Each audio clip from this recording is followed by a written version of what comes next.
Hello student, Gargi tutorial ক্লাসে তোমাদের স্বাগত জানাই। দেখো, আজকে আমার বিষয় হলো বর্ধমান ইউনিভার্সিটি ফার্স্ট সেমিস্টার স্টুডেন্টদের জন্য যাদের এসিসি হিস্ট্রি রয়েছে, অর্থাৎ হিস্ট্রি যাদের মেজরে আছে তাদের এসিসিতেও হিস্ট্রি হবে। তাদের আমি একটা সিলেবাস দিয়ে দিয়েছিলাম এর আগে। আজকে আমি সেই অধ্যায় ভিত্তিক একটা গুরুত্বপূর্ণ শর্ট কোয়েশ্চেনের সাজেশান দিয়ে দিচ্ছি, যেটা তোমাদের প্রথম অধ্যায়ে ছিল ঐতিহ্যের অর্থ নির্ধারণ। আচ্ছা, আমি এর আগে কিন্তু একটা চ্যানেলের মধ্যে দিয়ে রেখেছিলাম যে তোমাদের সিলেবাসটা, সেটা তোমরা ওখান থেকে আগে কালেক্ট করে নেবে।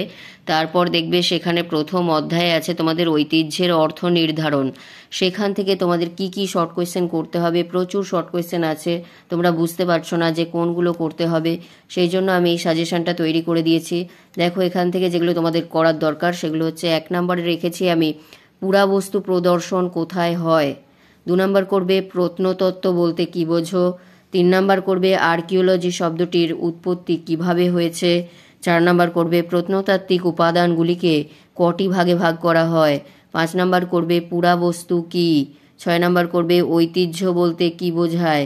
7 হচ্ছে দেখো হেরিটেজ শব্দটির উৎপত্তি কিভাবে হয়েছে। 8 হচ্ছে ঐতিহ্যের গুরুত্ব কী।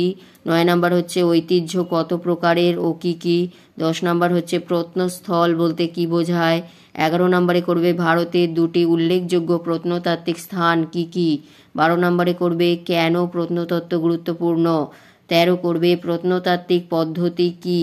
14 নম্বরে করবে মূর্ত ঐতিহ্য বলতে কী বোঝায়, উদাহরণ দাও। এরপর করবে বিমূর্ত ঐতিহ্য কী, উদাহরণ দাও। 16 নম্বর করবে বিমূর্ত ঐতিহ্যের বৈশিষ্ট্য কী। 17 নম্বরে করবে মূর্ত ঐতিহ্যের বৈশিষ্ট্য কী।